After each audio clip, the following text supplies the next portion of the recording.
Good morning, students. Hope you all are healthy and fine. Welcome back to our literature class. Before we begin, on that day I have explained you all Chief Seattle's speech. See, this chapter on that day I have explained you only 2 paragraphs because it was a quite tough, I guess, for you people. So let me explain you the starting 2 paragraphs once again. First of all, the very first question comes, who was Chief Seattle? Chief Seattle was the Native American leader of the Squamish and the Duwamish tribes of Washington. And why has he written? Because he had been fighting for the rights of his native people in the face of American colonizers. So 2 paragraphs. First, I am telling you all that in brief. See, Chief Seattle, who was the chief of the Duwamish and the Squamish tribe, he was the powerful leader of Red Indians. Powerful leader of the Red Indians. His speech was a very formal response to the Governor Stevens' proposal to acquire the land of Red Indians because they want the land of Red Indians. So Smith published the speech for what he claimed were his notes taken at the time. According to Smith, Chief Seattle is in front of a crowd gathered by Governor Isaac Stevens to discuss the sale or surrender of the native land to the white man. During his speech, Seattle thanks the white man and says that he is generous for allowing him and his people room to live comfortably. You know, they have taken their land, they have given a proposal that they want their land, but they cannot deny for that. Why? Because they are very less in number. So Chief Seattle begins his speech by saying that nature was very kind, sympathetic and generous for his people for many centuries. But it will not always remain so. We do not show respect for nature. The great chief sends them word of goodwill and friendship. Chief Seattle says that the great chief does not need their friendship as they are more powerful and strong than the Red Indians. But it is the greatness of the Washington chief as he has extended the hand of friendship. So here we have finished the 2 paragraphs. So third paragraph that I am going to tell.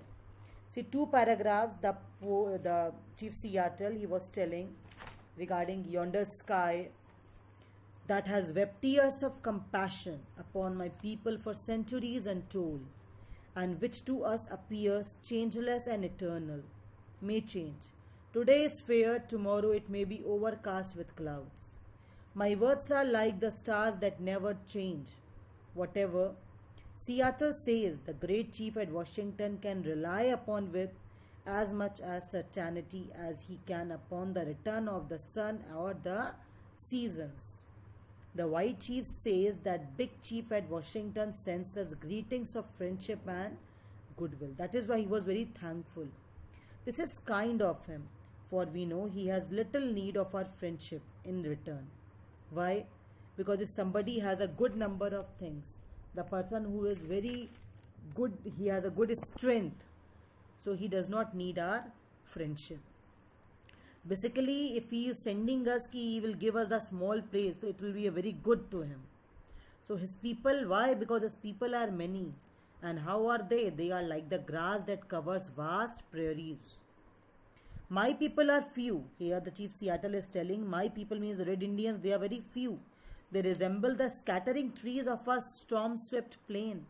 As everywhere there is a density of anything. It can be the wild things or the woods or anything.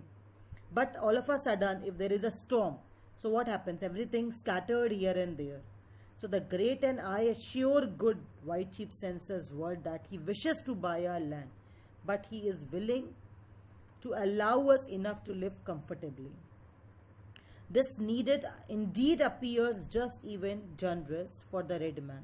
No longer has rights that has he need respect, and the offer may be wise also, as we are no longer in need of an extensive country. There was a time when our people covered the land. When our people covered the land as the waves or the wind ruffled sea covered its shell-paved floor. But that time long, here the poet is telling, the Chief Seattle is telling There was a time, he is remembering his those days, untimely decay he is talking about, when he has everything, and everything was covered with the, like the, as the waves of the wind ruffle sea covered its shell paved floor. But that time long since passed away, with the greatness of tribes that are now but a mournful memory. But he is telling now it's just a mournful memory, because everything has gone. But I will not dwell on. I am not going to cry over this. I am not going to cry on any of the thing, because whatever the things has been, whatever the thing we have, whatever the thing linger on, no problem. I will not grieve over for my untimely decay. Untimely decay means destroyed before the usual time. I will not dwell on nor mourn over not our untimely decay, nor reproach my pale face. Reproach means to attribute, to blame to the white settlers. My pale face means the white settlers. Brothers with hastening it, as we too may have somewhat to blame. Even we are also to be blamed for this. Pale face means the derogatory term for a white person, because we have been used this, said to have been used by the North American people. So the third paragraph that I am going to start, do listen it very carefully. Clear, everyone? Youth is impulsive. Impulsive means without forethought, or actuated by impulse or by the any kind of feeling. If you do any kind of work, if you do any kind of work in a very fast way, without thinking, you do any work in a very fast way. Suppose you did any work, act without thinking ahead. So here the poet is telling about how are Native Americans responsible for their own destruction. How are the Native Americans, they are responsible. In this paragraph particularly, the poet is telling how are they responsible for their own destruction. Youth is impulsive. Youth means the generation. They act without thinking. They don't think about what will happen, what will be the consequence, what will be the result. They don't think about that. They only act on that. They keep on acting. When our young men grow angry at some real or imaginary wrong, because they are active and at the spur of the moment.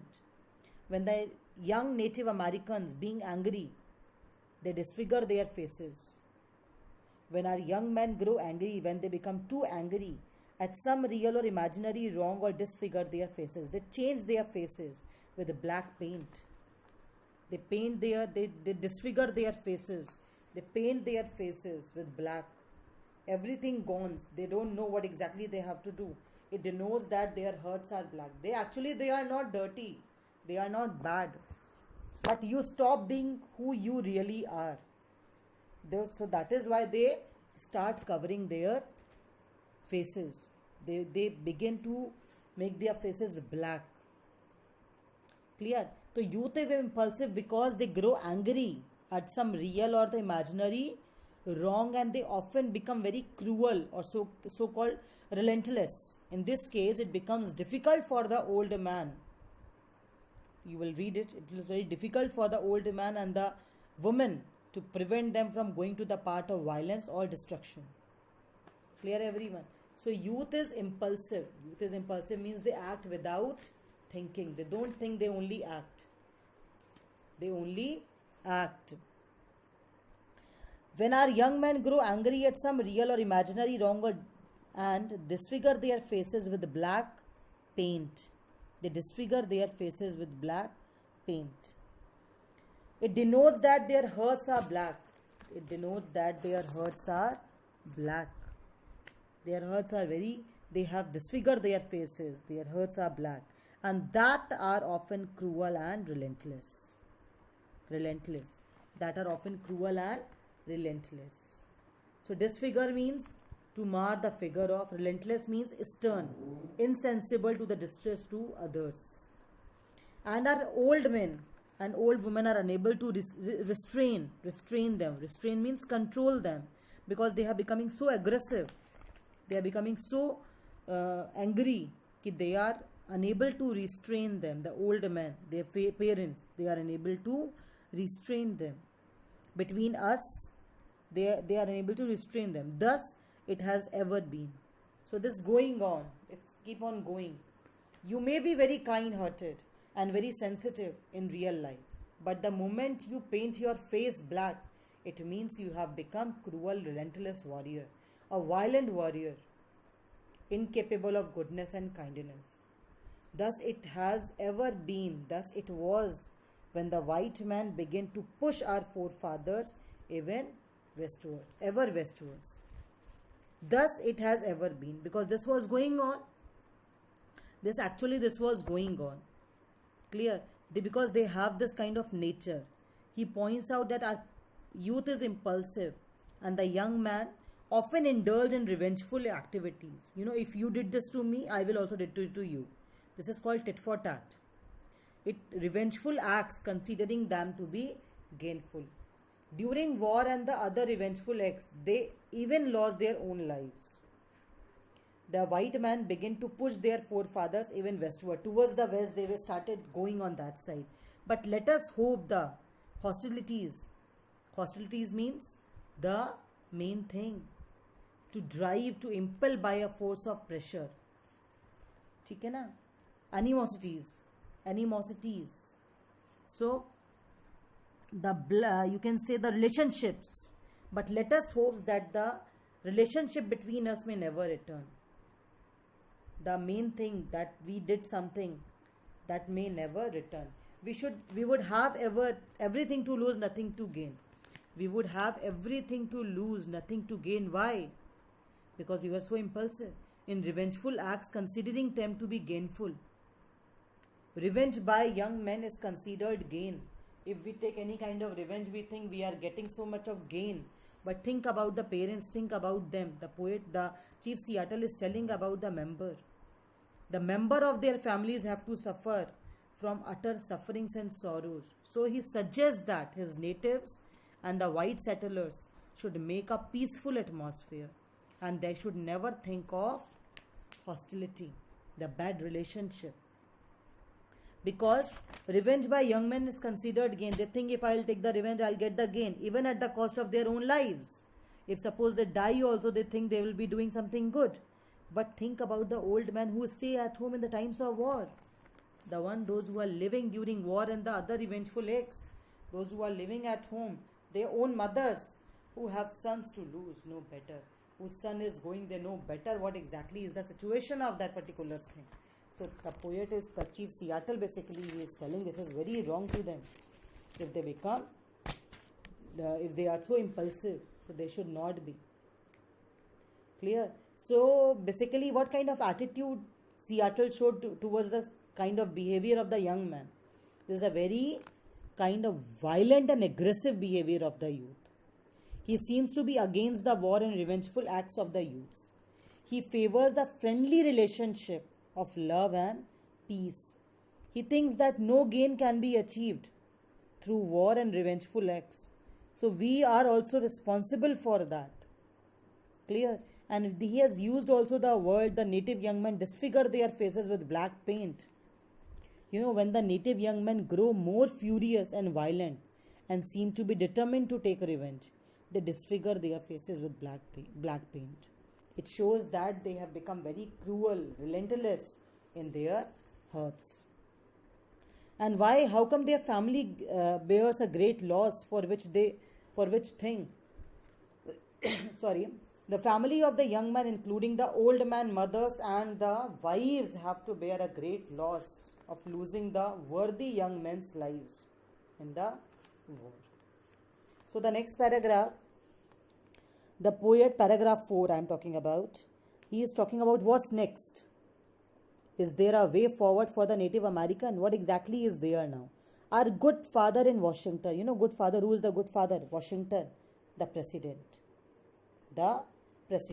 For I presume, what? He is now our father as well as yours. Now the Chief Seattle is telling, we have accepted them. We have accepted the president's proposal, and suppose they have become our father. So he is now our father as well as he is your father. Your father means the Native Americans, the Red Indians. Since King George the UK, has moved these boundaries further north. Our great and good Father, I say, sends us word that if we do as He desires, He will protect us. Whatever He has given, whatever the points, whatever the things He wants us to accept it. If suppose if we do as He desires, He will definitely protect us. Then again He is referring to the George Washington as their good father. Chief Seattle says that good father has promised his natives, if they means the natives, do as he desires, he will protect them.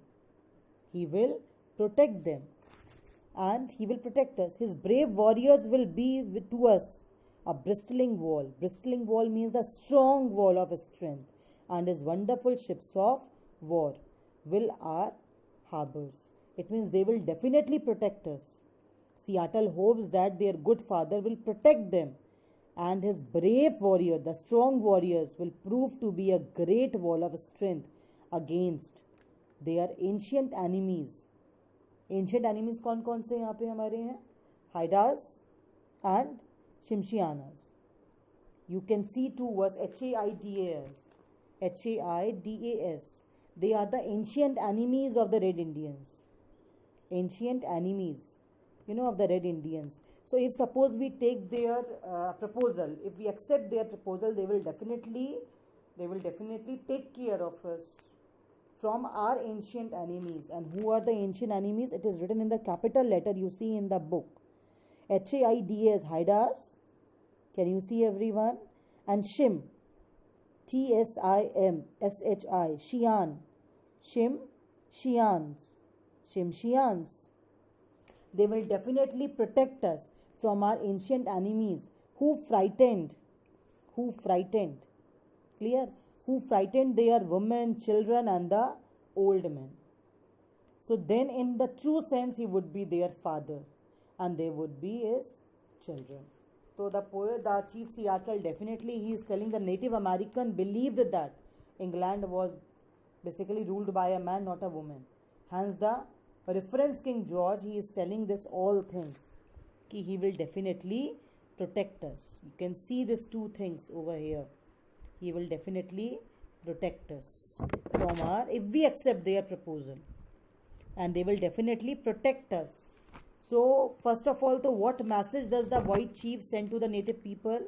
White Chief informs that they must get ready for the land settlement treaty between the US government and the Native American tribe. According to the treaty, the Native Americans should surrender their land to the whites and move further from their ancestors' land. And we have used also, again I am repeating, the good father. So here we are talking about the president. George Washington has been referred to as our father in Washington. Clear? And he is using that good father give protection to the native people. The good father in Washington makes the condition that he will definitely protect the tribal people with his brave warriors and wonderful ships only if we surrender or we sail their land to the white settlers. If we are ready to accept his proposal, he will definitely come and save us. And he has used the word bristling wall of the strength. It signifies a stiff protection for the tribal people, that of white soldiers will provide them if they accept his proposal. Hydas and Shimshians are the two tribes who have been constantly at war with the Squamish tribe. So here he is talking about, if you will accept our proposal, we are going to save you.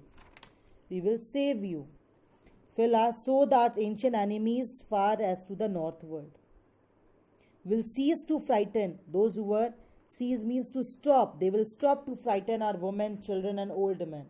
Then in reality we will be our father, he will be our father, and we his children. Though the Chief Seattle is telling this, if we accept the proposal, this is going to be happen. But can that ever be? Is it possible? Can that ever be? Your God is not our God. Again he is twisting from that point. Your God is not our God. Your God loves your people. It means your God means the white settlers' God. They love them. They don't love us. And helps and hates mine. And your God hates mine people. He folds his strong protecting arms, loving about the pale face, and leads them by the hand of as a father leads as infant son. He folds his strong protecting arms. He protects their kids, his own kids, not our kids. But that can never be possible. As a baby, as a father holds the hand of an infant son, a newborn baby's hand, the same way your God protecting you, not our. But he has forsaken. He has forsaken the red children. Forsaken means abandoned, left. He has forsaken the left, forsaken the red Indians. He has forsaken the red children. If they really are his, if we people are yours, our God, the great spirit seems also have to be forsaken. It means the great spirit, the main God, he has also seemed to be forsaken us. So again he is telling, if in true sense he would be their father and they would be his children. But then a doubt lingers in my mind of Seattle. What was the doubt? Again I am repeating, he feels that God of the white people is not their God. The God of the white loves and protects his people, and he is the tribal people. Tribal people, who are the tribal people? The red children, the red people. He has forsaken his red children. He has abandoned his red children. Seattle again then refers to his own God. Here he has used the word great spirit, means the own God, who also seems to be forsaking them. Who also seems to be forsaken. Your God makes your people wax stronger every day. Your God makes your people wax stronger every day. Soon they will fill all the land. It means because you are numerous in number, so they are being with you people, because we people are just like the orphans, nobody is there with us. Soon they will fill all the land. Our people are ebbing. The movement of the tide out of the sea, ebbing away like a rapidly receding tide. As the tide comes and goes, the same way, ebbing means it's also going, receding, going out, falling. Receding means moving back, retreating, withdrawing. And wax stronger means spread from one to another area, because you are growing in number. So your God makes your people wax stronger. Wax stronger means spread from one to another area. Every day your people are numerous. Soon they will fill the land. But our people are ebbing away. Ebbing away means receding, like a rapidly receding tide that will never return. Like the tide that will never return. The white man's God cannot love our people, or he would protect them. Again he is thinking about both the points. The white man's God cannot love our people. Our people means the red Indians, the red people, or he would protect them. They seem to be orphans. Our condition is just like his natives seem to be orphans who can look nowhere for help. We are like the orphans who can look nowhere for help. How then can we be brothers? Again he is asking a question. How can it be possible? Can we be brothers? How can your God become our God? Is it possible that your God will become our God and renew our prosperity? I don't think so this will allow. And renew our prosperity? No. And awaken in us dreams and returning greatness? How can he return this all things? I don't think so. Because his natives seem to be orphans who can look nowhere for help.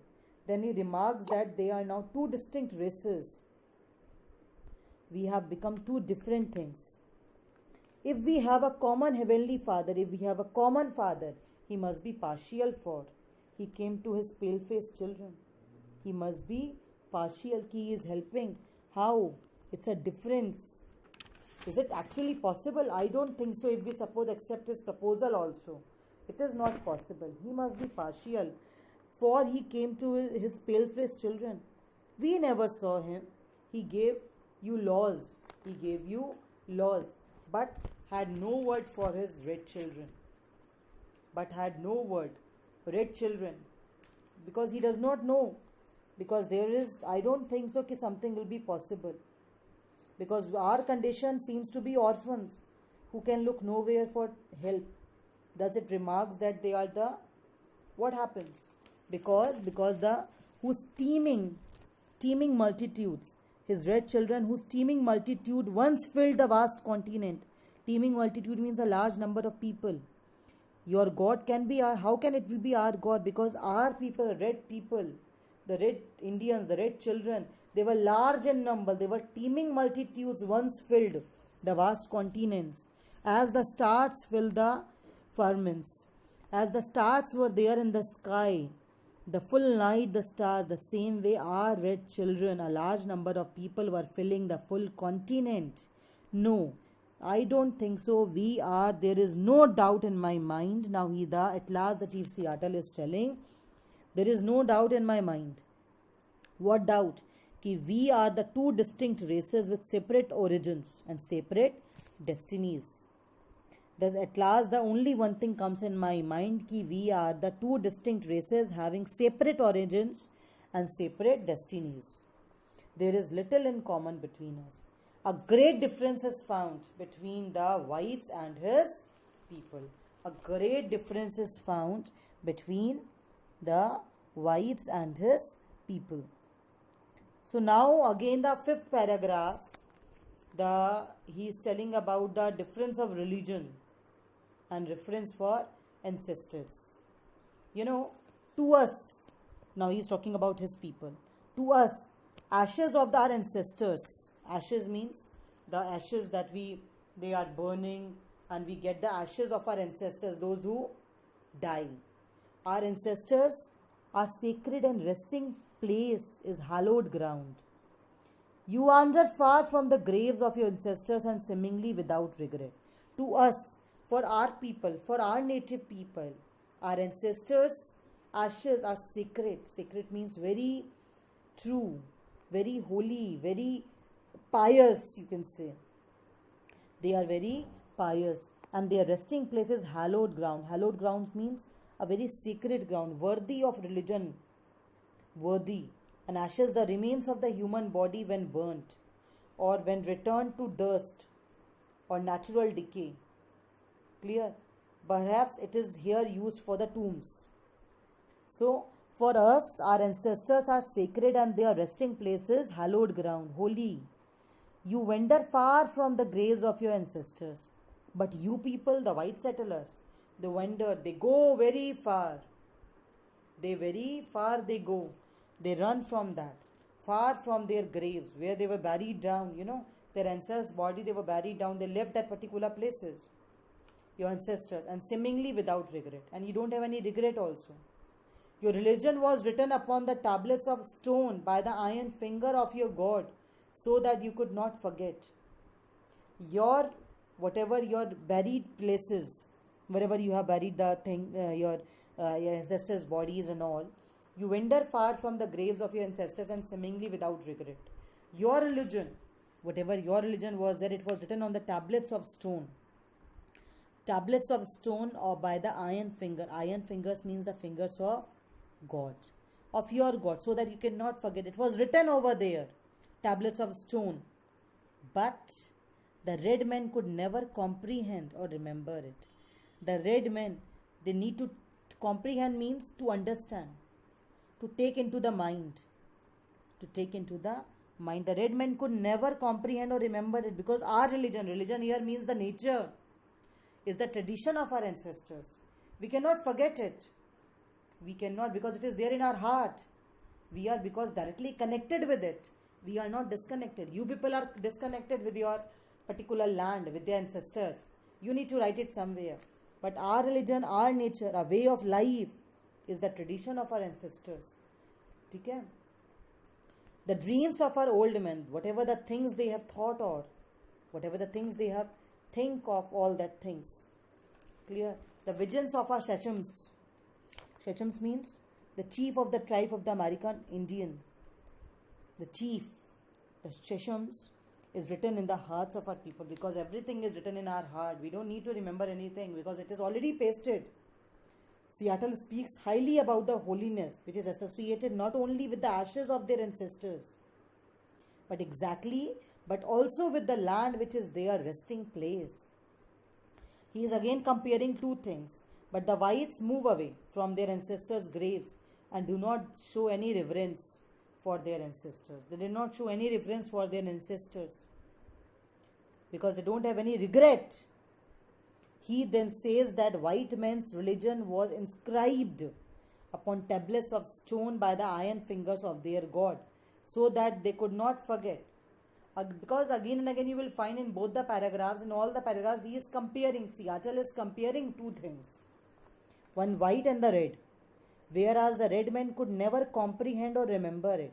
But the religion of his people is the tradition of their ancestors. It constitutes the dreams of their old man and is written in the heart of their people. It is written in the heart. Nobody can break it. It is written in their hearts. Nobody can break it. Now in the 6th paragraph, the poet is telling, reverence toward ancestors, that is permanent. It's not in a very whatever you will feel, you will go and you will run away from that. No, you have to hold it. Your death cease to love you. Your death cease to love you. Cease means stop. They will stop to love you. You know why they will stop to love you? Chief of the tribe, way of entrance or exit, you can say. Portals means the way of entrance or exit. Doors or way of entrance or exit. Your dead cease to love you and the land of their nativity as soon as they pass the portals of the tomb and wander away beyond the stars. And they go away beyond the stars. Because definitely if you are not going to remember anyone, so how will they come to love you? They also, the chief of the tribe, your dead, they also stop to love you and the land of their nativity as soon as they pass, as soon as they go out from their particular tomb and they wander and they go from that particular place. The ancestors of the Europeans after their death, he is talking about in the 6th paragraph, the ancestors of the Europeans after their death, the chief of the tribe after their death, they cease to love them and the land of their nativity. But on the other hand, what happens? They are soon forgotten and never return. He is talking about the Europeans people, the whites. But on the other hand, our dead never forget this beautiful world. Our ancestors, or after that, they never forget our beautiful world. They gave them their being. They still love it. They still love its verdant valleys covered with the growing plants. Its murmuring rivers. They still remember its murmuring rivers. The sequestered whales. Sequestered means the scheduled whales. The very pious whales. And the Vedant is the very covered with the growing plants and all, lined lakes and bays, and ever yearn in tender fond affection over the lonely hearted living, and often return from the happy hunting ground to visit, guide, console and comfort them. This is only the main difference. What exactly is the difference? But on the other hand, the ancestors or the after the death or his race, they never forget this beautiful world that gave them their being. They still love its valleys, rivers, magnificent mountains and lakes. Even after their death, they long to show their affection to the gloomy hearts.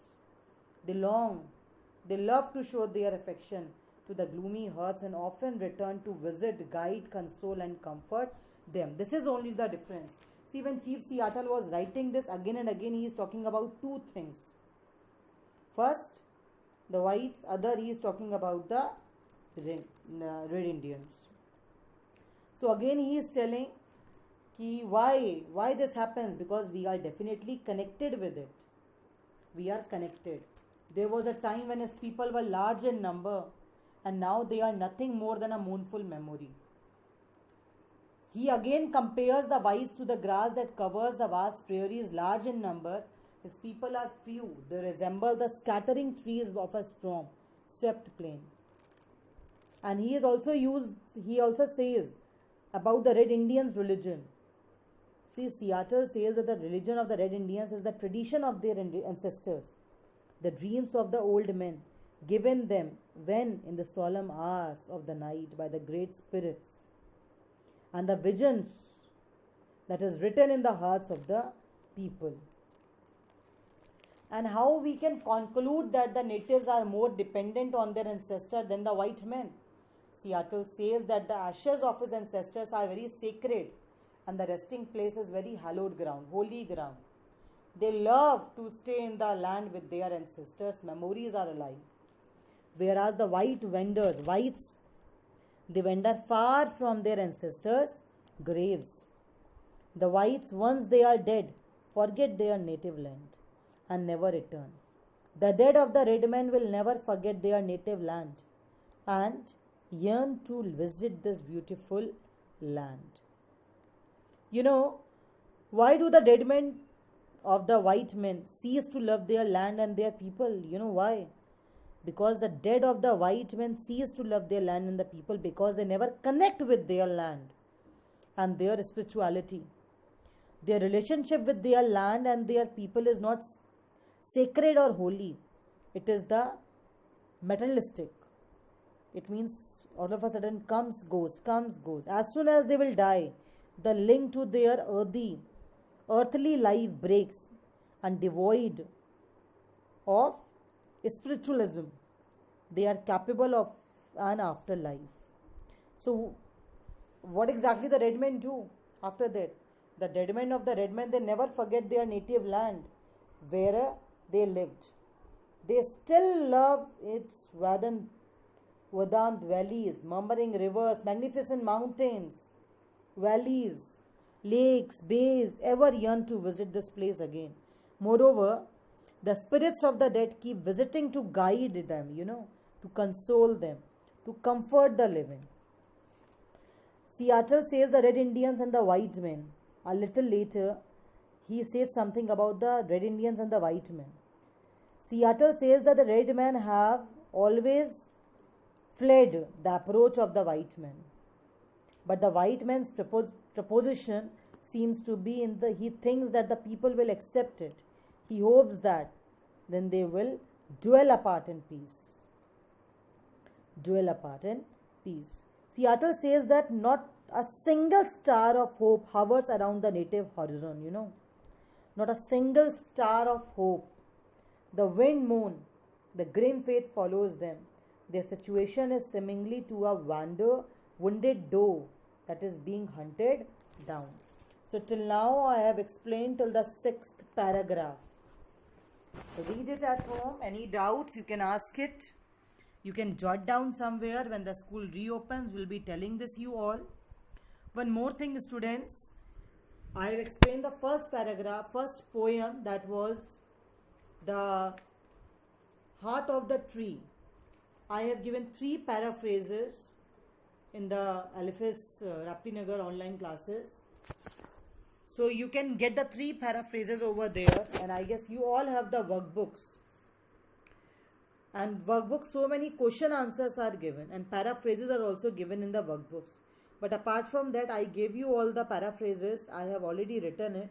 Read it, get the meanings. Workbooks of both the poems or all the question answers, you can say. You need to write it down in the workbooks itself. Fill it, because that workbook has to be checked by me. So you all need to complete the workbook of the poetry, both the chapters. Clear? So I have given you the Heart of the Tree. I have given you the paraphrases as well as few questions I have given you all from my side. That questions I guess you will not be getting in the workbook, but these questions will help you, definitely going to be help you. So you can write these questions in your copies, and workbook are questions you need to solve in your workbooks itself. So complete both the chapters workbook, the Heart of the Tree, and the second poem that I have explained you all, that was the The Cold Within. The Heart of the Tree and The Cold Within, both the poems, workbook. Open it, get the question answers and complete it. And after that, this chapter I'll be explaining you in the next class. Clear everyone? Till then, stay safe, stay at home, be healthy, and bye-bye.